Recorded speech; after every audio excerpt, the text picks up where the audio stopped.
ስማ ችግሩ እኮ ከመኖሩም አልፎ እኮ ጠበንጃ እንዲያነሳ እኮ አድርጎታል እኮ አይደል እንዴ? ጠበንጃ እኮ ያነሳ ሰው ለመግደል ብቻ አይደለም ወደ ጫካ የሚሄደው ለመሞትም ጭምር ነው። የኢትዮጵያ እኮ ብሶት እዛ ደረጃ ደርሷል ሞገስ። አሁን እያልን ያለ ነው ምንድነው? ብሶት አለ። የብሶቱ ደረጃ እዛ ደረጃ ደርሷል። አሁን እኛ ብሶቱን አይደለም የምንፈጥረው፣ ብሶቱን አገዛዙ ፈጥሮታል። ህብረተሰቡ ብሶቱ እኮ ተሰምቶት ነው ጫካ ሁሉ እየገባ ያለው እየተዋጋ ያለው። እኛ እያልን ያለ ነው ምንድነው?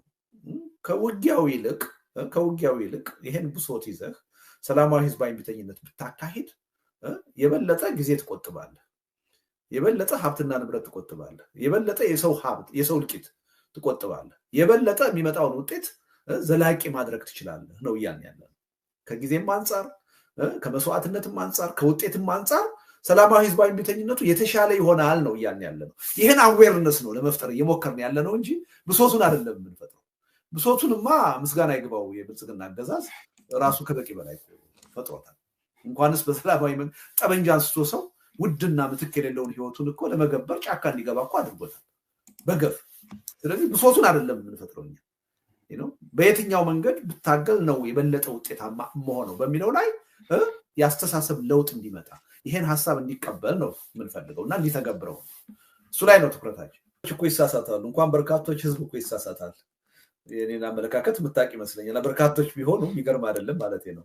የሁኔታውን እውነታውን ሊቀይረው አይችልም በርካታ ስለሆነ። ስለዚህ ብሶቱን ያደለም የምንፈጥረው እኛን ራሱ እንዳውም የፈጠረን በዚህ የፖለቲካ መድረክ እንድንገኝ ያደረገን ብሶቱ አገዛዙ የፈጠረው ብሶት ነው። እኛ ብሶቱን መፍጠር ያስፈልጋል። ፈጥሮታል፣ ከበቂ በላይ አገዛዙ ፈጥሮታል። እኛ የምንፈጥረው ምንድነው? በሰላማዊ ህዝባዊ እምቢተኝነት ትግሉን እንዲያደርግ ግን ተነሳሽነቱን እኛ መፍጠር አለብን። በአቅጣጫው እንዲያምንበት እኛ ግፊት ማድረግ አለብን። ባያምንበት እንኳን እንዲያምንበት የማድረግ ኃላፊነት የኛ ነው የሚል እምነት አለኝ። ስላላመነበት ነው እስካሁን ያላደረገው። እዚህ የምንፈጥረው አዌርነሱን ነው የምንፈጥረው፣ ስልቱን እንዲቀበል ነው እንጂ ብሶቱን የመፍጠር አቅሙም የለንም። ተቃዋሚ የሆነ እኮ ብሶቱን ልትፈጥረው አትችልም። ብሶቱን የሚፈጥረው አገዛዝ ነው። አገዛዝ ደግሞ ከበቂ በላይ ኢትዮጵያ ውስጥ ብሶቱን ፈጥሮታል። ስለዚህ ይሄን ሁለቱን ለይቶ ማየት ያስፈልጋል። ግን ሰላማዊ ትግልን ሰላማዊ ህዝባዊ እምቢተኝነትን ተቀባይነት እንዲያገኝ ህብረተሰቡ በዛ ረገድ አምኖበት ትግል እንዲያደርግ መቀስቀስ ሆን ብሎ መቀስቀስ የፖለቲካ ኃይሎች ስራ ነው። ወንጀል አይደለም፣ ኃጢአት አይደለም፣ ስራችን። ይሄን ስራችንን መስራት አለብን ነው። ስለዚህ ህብረተሰቡ በግንዛቤ ማነስ አይጠቅምም ብሎ በማመን ባያስነሳው እንኳን እኛ ግፊት አድርገን እኛ ተጽዕኖ ፈጥረን እንዲነሳ እናደርገዋለን ነው እያልኩ ያው እየደከማችሁ እንደሆነ ሚዲያዎች አያለሁ በየቀኑ አገዛዙ ይሄን እያደረገ ነው፣ ይሄን በደል እየፈጸመ ነው፣ ይሄን ችግር እየፈጸመ ነው እያላችሁ በየቀኑ ትናገራላችሁ። ያው ሚዲያ ስለሆናችሁ ያን ማድረጋችሁ ስህተት ነው ልል አልችልም። እኔ ግን ወይም አንተ አውሮፓ ተቀምጠህ እኔ አሜሪካ ተቀምጬ አሁን የኢትዮጵያን ህዝብ ስለ ብሶቱና ስለ ችግሩ መንገር ግብዝነት ነው ብዬ ነው የምወስደው። ከበቂ በላይ ከኔና ካንተ በላይ ያውቀዋል፣ ከኔና ካንተ በላይ እየተጎዳበት ነው ይሰማዋል የሚል እምነት ነው ያለኝ። በዛ ላይ ምንም ጥርጣሬ የለኝም። ስለዚህ ስለ ብሶቱ ከበቂ በላይ ያውቃል፣ ራሱ ነጋሪም ይፈልጋል የሚል እምነት የለኝም። እውነቱን ለመናገር ብሶቱ ባይኖርበት እኔ ትግል ማድረግ አስፈላጊነት አለ ብዬ አላምንም። ይሄን ያህል ሰላማዊ ህዝባዊ እምቢተኝነት ኢትዮጵያ ውስጥ መቀጣጠል አለበት ብዬ እኔ እንቅልፍ አጥቼ አልሰራም ነበር። ብሶቱ ስላለ ስለማቅ ነው፣ በዚህ ላይ እርግጠኛ ስለሆንኩ ነው። እና እኔ አሁን ለኢትዮጵያ ህዝብ አሜሪካን ሀገር ሆኜ እንዲህ ያለ ብሶት አለብህ ወቀው ልለው አልችልም። ከኔ በላይ ያውቀዋል፣ ከኔ በላይ እየተጎዳበት ነው፣ ከኔ በላይ በየቀኑ በህይወቱ እየኖረው ያለ ችግር ነው እና ከበቂ በላይ ነው ያለው ብሶት። ያን ብሶት ደግሞ ምናልባት ህብረተሰቡ ይሄኛውን ብሶቴን አላወቃችሁም እንደኔ አላመማችሁም ብሎ ሊነግረን ይችል ይሆናል እንጂ እኛ ለሱ ልንነግረው ምንችል አይመስለኝም። 2 ዓመት ሲበዛ 3 ዓመት አየህ፣ መጀመሪያ ሁሉ ነገር ከቃል ነው የሚነሳው። በጣም አሳሳች የሆነ ቃል ይገባ ስለነበረ ህብረተሰቡ በአገሪቱ ውስጥ ያሉትን ችግሮች በአግባቡ ባይገነዘባቸው ላይደንቅ ይችላል። ችግሮችም ሆነው በተለየ መንገድ ሊተረጉማቸው ይችላል።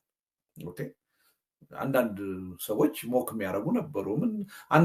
እንዲያልፍልን ከፈለግን አንድ ትውልድ አቧራ መቃም አለበት ብለው የሚቀለዱ ሰዎች ነበሩ ኢትዮጵያ ውስጥ። በተለየ መልኩ ሊተረጉሙት ይችላሉ። ይሄ ጊዜያዊ ችግር ነው ያልፋል፣ ለጥሩ ነገር ተብሎ እየተሰራ ነው ብለው ሊተረጉሙት ይችላሉ። እና ብሶቱን ያኔ አርቲኩሌት ማድረግ የሚያስፈልግ ይመስለኛል። እኔ የመጀመሪያው ዓመት 2 ዓመት 3 ዓመት አድርገነዋል ብዬ ነው፣ በበቂ ሁኔታ አድርገነዋል። እኔ 27 ሲደመር 2ም ከጻፍኩ በኋላ ሌላ ተጨማሪ ማብራሪያ የሚያስፈልገኝ አይመስለኝም። ኢትዮጵያ ውስጥ ያለው ብሶት አርቲኩሌት ለማድረግ ከበቂ በላይ ተነግሯል። አሁን ባለው ተጨባጭ ሁኔታ ደግሞ ምናልባት በተለይ እንደኔና እንዳንተ ውጭ ሀገር ላለን ሰዎች ህብረተሰቡ ለእኛ ሊነግረን ይገባል እንጂ ያሉትን ተጨማሪ ብሶቶች እኛ ለሱ መንገር የምንችል አይመስለኝም። በጣም በጣም ከበቂ በላይ ሞልቶ ገንፍሎ መፍሰስ ጀምሯል አሁን ብሶቱ። እኔ እዛ ላይ ጉልበታችንን ጊዜያችንን ማጥፋት ያለብን አይመስለኝም። ይልቁንስ ብሶት አለ። ስለዚህ አንድ ብሶት ውስጥ የገባ ህብረተሰብ ጠመንጃ ሊያነሳ ይችላል፣ ወይም ደግሞ ሰላማዊ ህዝባዊ እምቢተኝነት ሊያደርግ ይችላል። የትኛው ነው የሚሻለው? ስለዚህ ይሻላል በምንለው አቅጣጫ እንዴት ነው ትግሉ ሊካሄድ የሚችለው? ያ ትግል በአጭር ጊዜ በቀላል መስዋዕትነት ለዘላቂ ውጤት እንዲበቃ ማድረግ የምንችለው እንዴት ነው የሚለው ላይ ነው እንጂ መነጋገርና ጊዜያችንን፣ ጉልበታችንን፣ ትኩረታችንን ማጥፋት ያለብን ሁልጊዜ ስለ ብሶት ማውራት እኔ ትርጉም ያለው አይመስለኝም። በተወሰነ ደረጃ አለ ሞገስ። ለምሳሌ ታስታውሳለህ ጦርነት ይቁም የሚል ሰላማዊ ሰልፍ ጠርተው ነበረ አገር ቤት ያሉ የፖለቲካ ፓርቲ ሰዎች። ታስታውሳለህ? አንድ ኮሚቴ ነገር አቋቁመው ጦርነት ይቁም የሚል ሰላማዊ ሰልፍ ጠርተው ነበረ።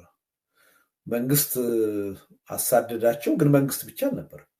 አብዛኛው ተቃውሞ የገጠማቸው ከተቃዋሚው ኃይል ነበር። ሰላማዊ ሰልፍ የጠሩት የትጥቅ ትግሉን አንደርማይን ለማድረግ ነው። አገዛዙን ሌጂቲሜሲ ለመስጠት ነው። እያጭበረበሩ ነው፣ ልዩ ተልዕኮ አላቸው ተብለው ትልቅ ዘመቻ ነበር የተካሄደባቸው እና አብዛኛዎቹ በተለይ በትጥቅ ትግል የሚያምሩት ስለ ሰላማዊ ትግል መስማት አይፈልጉም ነበር። አሁን ግን እንደዛ አይደለም። ያው ለምሳሌ የአብሮነት ኢትዮጵያ ያዘጋጃቸውን መድረኮች የተከታተልክ ይመስለኛል።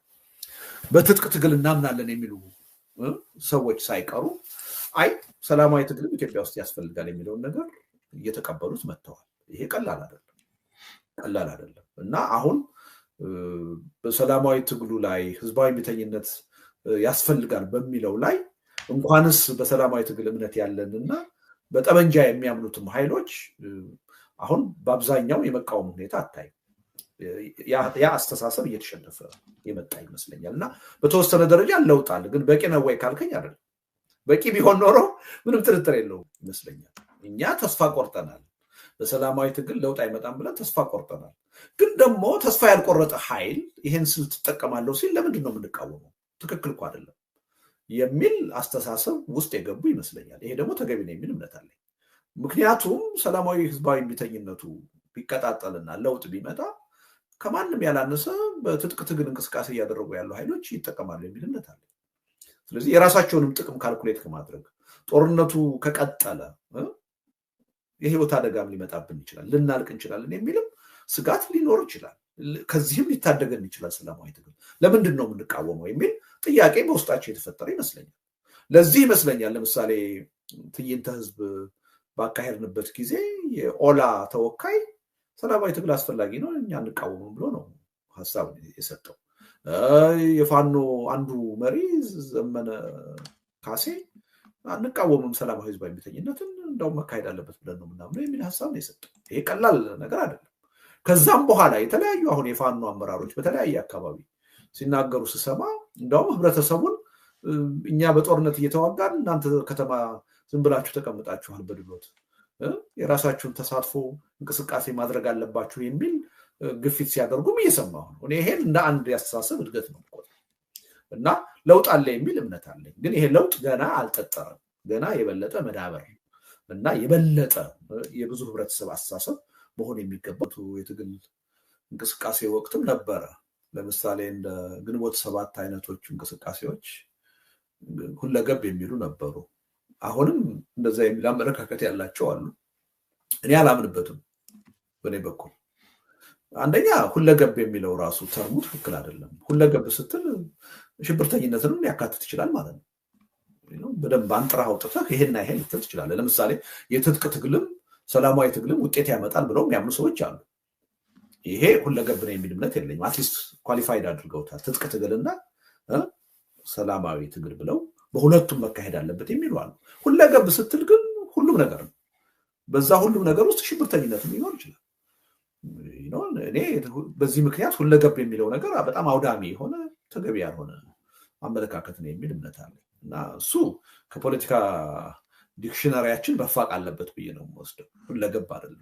እርግጥ ነው ከሀገሪቱ ወቅታዊ ሪያሊቲ ጋር ተያይዞ ሁለቱም የትጥቅ ትግልም ሰላማዊ ትግልም መካሄድ አለበት ብለው የሚያምኑ ኃይሎች አሉ። ይሄ እንደ አንድ ያስተሳሰብ ልዩነት ነው የምወስደው። እኔ ባላምንበትም አንድ አይነት አገሪቱ ውስጥ በተጨባጭ ያለ አመለካከት ነው ብዬ ወስዳለሁ። እኔ ግን የማምነው በሰላማዊ ህዝባዊ እምቢተኝነት ብቃት ያለው ለውጥ መምጣት ይችላል የሚል እምነት አለኝ። የግድ ጦርነት መሄድ የለብንም የሚል እምነት ነው ያለኝ። ግን አንድ ሰው አሁን ባለው ተጨባጭ ሁኔታ በተለይ ካገዛዙ ባህሪ አንጻር፣ ማንነት አንጻር ሰላማዊ ትግልም የትጥቅ ትግል መካሄድ አለበት ብሎ ቢል እንደ አንድ አመለካከት አየዋለሁ። በተጨባጭ መሬት ላይ ያለ አመለካከት። ሁልጊዜም አምባገነን ባለበት ሀገር ሰዎች ጠመንጃ አንስተው መሸፈታቸው የሚጠበቅ ነገር ነው፣ የተለመደ ነገር ነው። ለምን ይሄ ሆነ ልል አልችልም። እኔ ግን ማምንበት አይደለም። ከዚህ የተሻለ ሰላማዊ ትግሉ በብቃት ለውጥ ያመጣል የሚል እምነት አለኝ። የግድ ሁለቱን ማድረግ አያስፈልግንም። በአንደኛው በሰላማዊ ህዝባዊ እምቢተኝነቱ ብቃት ያለው ለውጥ ማምጣት ይቻላል በአጭር ጊዜ በቀላል መስዋዕትነት ለዘላቂ ውጤት በሚያበቃ መልኩ የሚል እምነት አለ። ግን እንደ አንድ አስተሳሰብ የአስተሳሰብ መኖሩ ሰርፕራይዝ አያደርገኝም።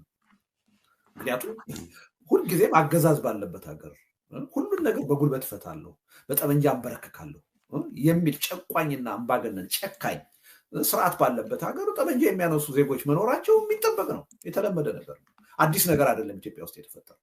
ድሮም የነበረ ነው፣ አሁንም ያለ ነው። ወደፊትም አገዛዝ እስካለ ድረስ ጠመንጃ ማንሳት የሚቀጥል ክስተት ነው። ይሄ ለምን ሆነ ልል አልችልም። ግን የኔ እምነት ሰላማዊ ህዝባዊ እምቢተኝነት በብቃት አስተማማኝ የሆነ ውጤት ማምጣት ይችላል። የግድ 2-3 ስንት ማዳበል የለብንም የሚል እምነት አለ። ሁለገብ የምትለውን ግን ብለንትሊ የምቃወመው ሀሳብ ነው። አውዳሚ አስተሳሰብ ነው። ከበቂ ጥንቃቄና ጥናት የመነጨ አስተሳሰብ አይደለም። ሁለገብ ስትል ቴሮሪዝምን ወይም ሽብርተኝነትን ሁሉ ሊያካትት ይችላል። ይሄ ትክክል አይደለም። አንደኛ አሁን ትጥቅ ትግል ነው አሸናፊ የሆነው የሚለው ትክክለኛ አባባል አይመስለኝም። ማሸነፍ ምንድን ነው ምን ማለት ነው የሚለውን ማየት አለብን። አሁን እያሸነፍን ነው እንዴ? እያሸነፍን አይደለም እኮ። ወይም ደግሞ ትጥቅ ትግል ያነሱ ኃይሎች እያሸነፉ አይደለም ታም ልትለው ትችላለህ። በአንድ ህብረተሰብ ደግሞ አንድ ሀሳብ ተቀባይነት ካገኘ ትክክል ነው ማለት አይደለም። ተቀባይነት ማግኘትና ትክክል መሆን የተለያዩ ነገሮች ናቸው።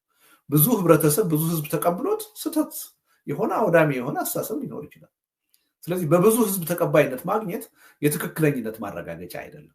አንደኛ ይህን በደንብ ታሳቢ ማድረግ ያስፈልጋል። ሁለተኛ እንደዛ የሚሉ ኃይሎች አሉ።